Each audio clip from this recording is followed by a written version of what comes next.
Hello, எல்லோரும் நல்லா இருக்கீங்களா?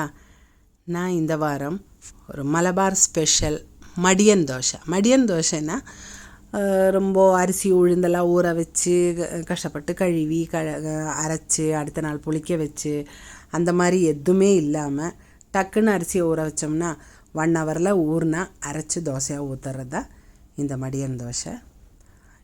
நான் இன்றைக்கி நைட்டே ஊற வச்சிட்றேங்க. அதுக்காக ஒரு பாத்திரம் எடுத்து வச்சுருக்கேன். அதில் 2 கப்பு பச்சரிசி, அது ரேஷன் பச்சரிசியாக இனி வெளியே வேலைக்கு வாங்கணும் பச்சரிசியோ அதுனாலும் ப்ராப்ளம் கிடையாது. பச்சரிசி எடுத்து நல்லா வாஷ் பண்ணி அதில் தண்ணி ஊற்றி ஊற வச்சிடறேன். இது நைட்டே ஊற வைக்கிறேங்க. காலையில் பார்க்கலாம்.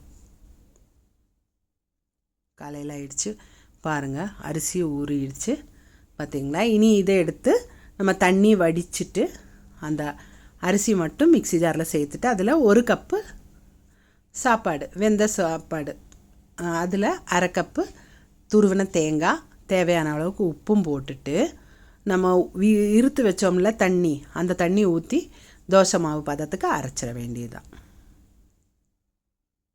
பார்த்திங்களா, அரைச்சாச்சு. இனி மிக்ஸி ஜாரில் கொஞ்சம் அந்த தண்ணியே மிச்சம் இருக்குது, அது கொஞ்சம் ஊற்றி அலசி ஊற்றிட்டோம்னா கரெக்டான பதத்துக்கு இருக்குது மாவு. இனி இதை கொஞ்சம் கரண்டி விட்டு கலக்கி எடுத்துட வேண்டியதுதான்.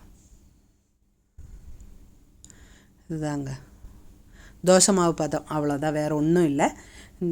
இது நான் இப்போ காஸ்ட் அயர்ன் கல்லில் தான் செய்கிறேன்.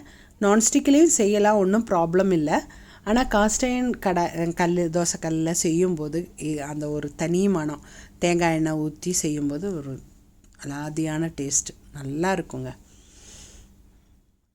ரொம்ப லேசாக செய்யக்கூடாது, கொஞ்சம் கெட்டியாக இருக்கணும்.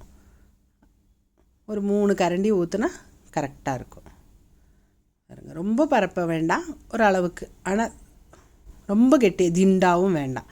பார்த்திங்களா, நல்லாயிருக்கும். இதை மூடி வச்சுட்டு ஒரு 2-3 நிமிஷம் கழித்து பார்த்திங்கன்னா வெந்திருக்கும். அப்புறம் திருப்பி போட்டுக்கலாம். பாருங்கள், மேலெல்லாம் ஓட்டையாக வந்துருச்சு இல்லை, வெந்துருச்சு. அதை நல்லா திருப்பி போட்டுடலாம்.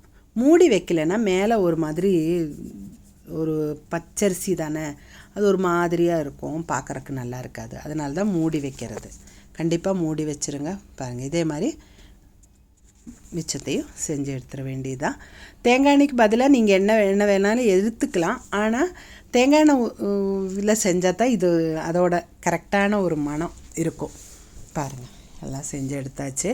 இதுக்கு நீங்கள் எந்த கறி வேணாலும் யூஸ் பண்ணிக்கலாம். சாம்பார் தான், இந்த சோளை மசாலா தான், இல்லை தக்காளி கறி தான் அப்படின்னெல்லாம் இல்லை. நாங்கள் பொதுவாக தக்காளி கறி தான் மெயினாக வைப்போம். நீங்கள் எந்த கறி யூஸ் பண்ணாலும் ப்ராப்ளமே கிடையாது. நான் இன்றைக்கி கடற்கறி தான் பண்ணியிருக்கேன். பாருங்கள், சூப்பராக இருக்குங்க. கண்டிப்பாக எல்லோரும் செஞ்சு சாப்பிட்டு பார்த்து உங்களோட கருத்துக்கள் எனக்கு கமெண்ட் பண்ணுங்கள். அடுத்த வாரம் சந்திக்கும் வரைக்கும் வணக்கம்.